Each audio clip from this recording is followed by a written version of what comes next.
These days, some form of psychotherapy or another are very popular, particularly in Western modern nations. I'm going to see my therapist said, and so forth.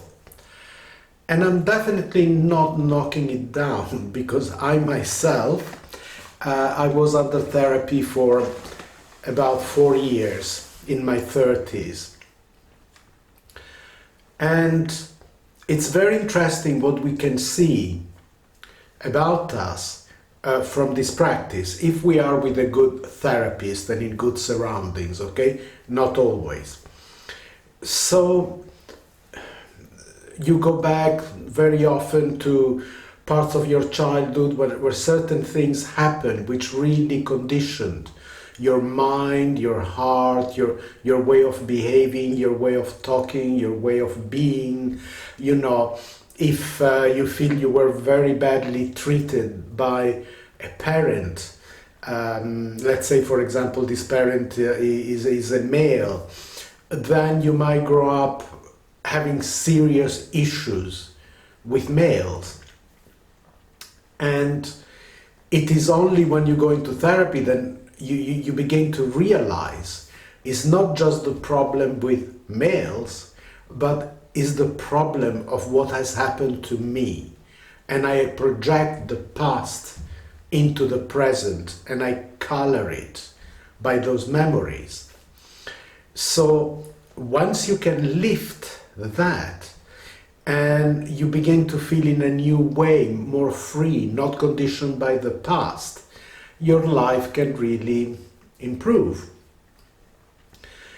Sometimes though, of course, it's got its dangers, which is you begin to use your intellect a bit too much.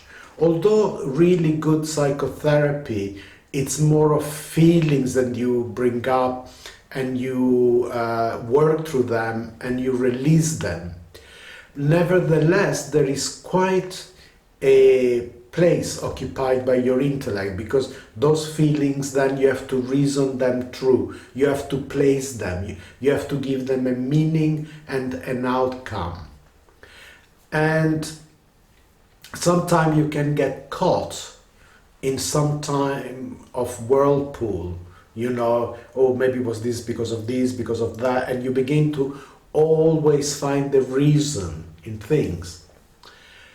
And it can be even a bit worse if you have a therapist who also has got his or her personal problems, and sometimes those problems can leak a little bit into the therapy.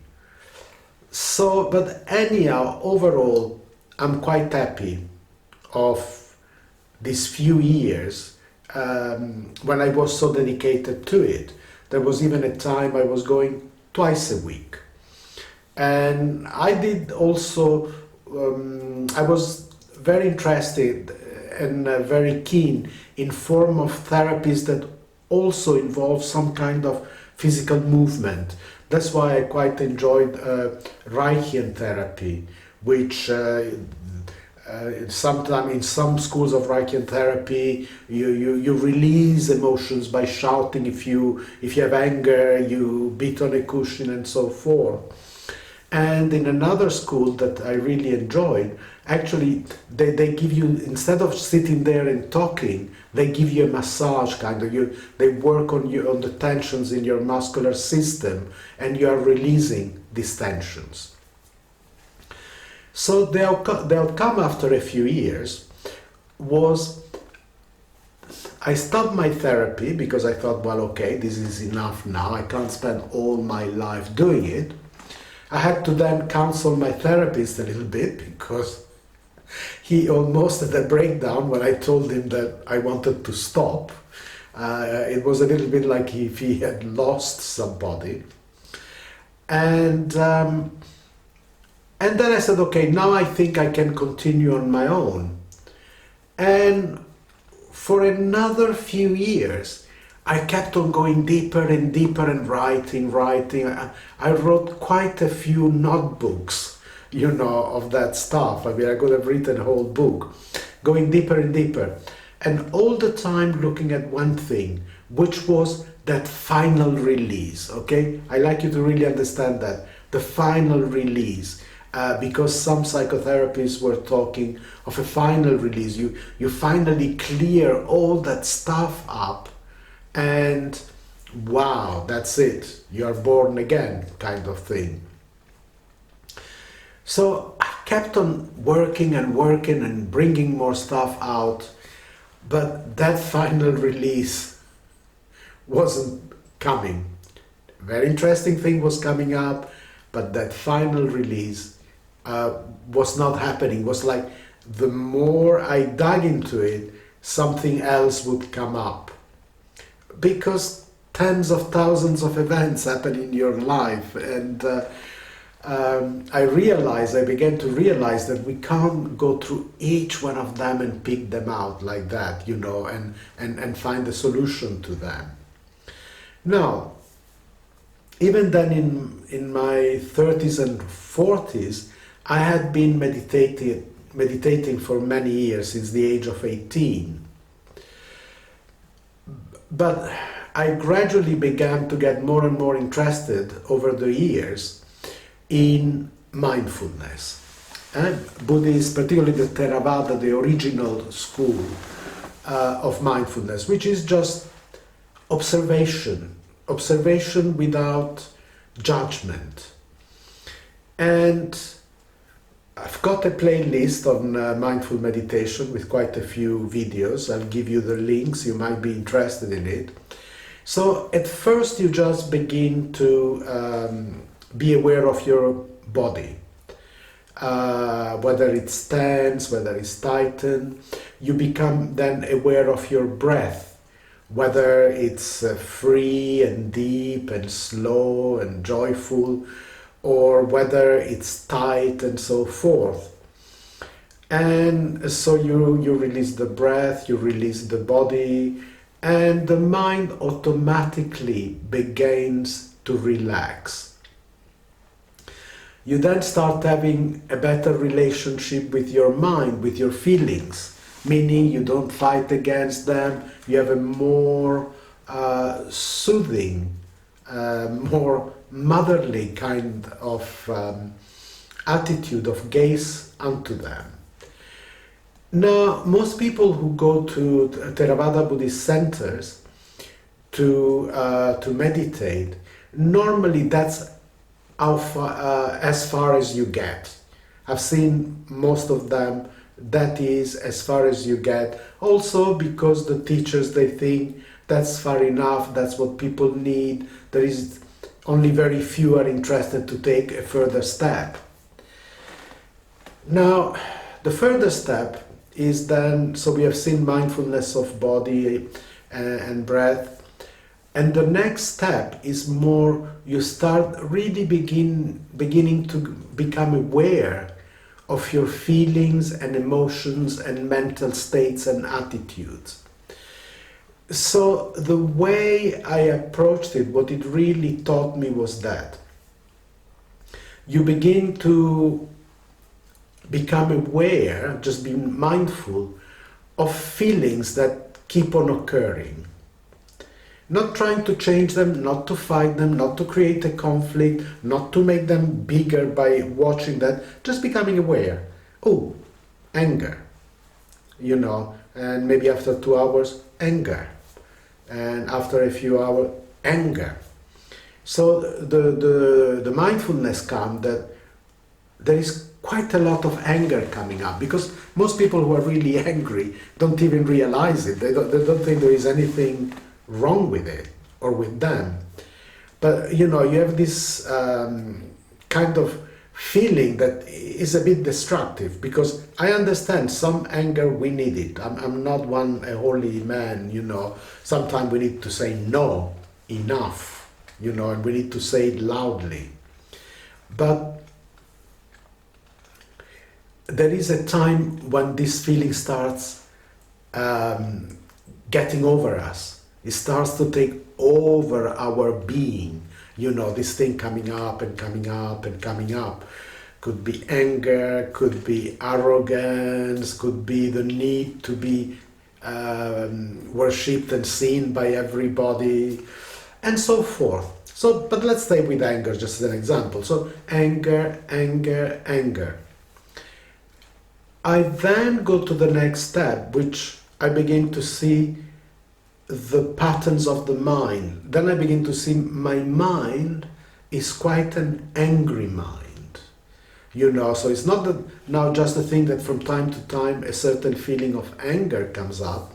Now I begin to realize that I am an angry person. So I relax the body, I relax the breath, I have a kind gaze on my feelings and my inner being, and I just become aware that there is a lot of anger in me. And what happens is that the I, the sense of I am, gets identified with that anger.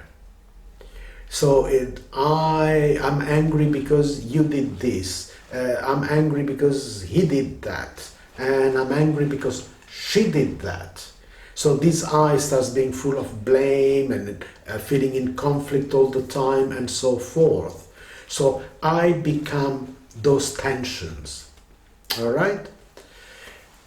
Now, what I call when you go a bit deeper in mindfulness, what I call the miracle of mindfulness is that as you observe it, sometimes maybe you breathe a bit through it and so forth. In my playlist I explained those various techniques, and you become to really be aware. Sometime, if need be, your inner self, your psyche, sends you some images, some understandings of what the dynamics of that anger are and why they are there. So from time to time you get, little eureka, you see? But you don't get too attached to it. It's not, oh, here, let me write it down or so forth, but you begin to see it. And slowly, and it takes a little while, that anger then begins to fade. And then you get this feeling of, of kind of liberation. So there is a certain symmetry and order in this process, because a lot of it is not so much in using your intellect, because with the intellect, after a while, you just are going round and round. Oh, it's because this, is because that, is because that. You keep thinking. But there you're just observing, just being one with it, just letting it be. Okay? So you're like a tranquil lake in which there is some disturbance. Okay? And you just stay with it till the disturbance, by not feeding it, by not fighting it, by not trying too much to understand it, that wave, slowly that disturbance begins to falter, to become weaker and weaker. But it doesn't happen all at once, because from time to time it tends to come up. It again tends to come up. And then you have to be patient. You have to understand that for years and years it has been gathering force and dynamics. And so it takes a while for it to exhaust itself, and a little bit of it might remain. Why not? We are alive. As I said, I am not after being a Buddha in the traditional sense, the Buddha who smiles and never feels anger, never feels this, never feel that. I don't mind those ripples to come and go, and just to really participate in life. But this time you begin to participate without being severely caught up in it. So analysis and psychotherapy have been very useful to me. I'm glad I did it. But I also had to realize that it had its limitations, and I needed to go a step further on my own, and with the help of some traditional, ancient understanding. So I again repeat, I'm not teaching or preaching. I'm only sharing. I mean, I'm just putting out there the things I've gone through, in the hope that there could be someone who might go, that is helpful to me. Thanks for listening, and have a happy and fruitful life. Thank you.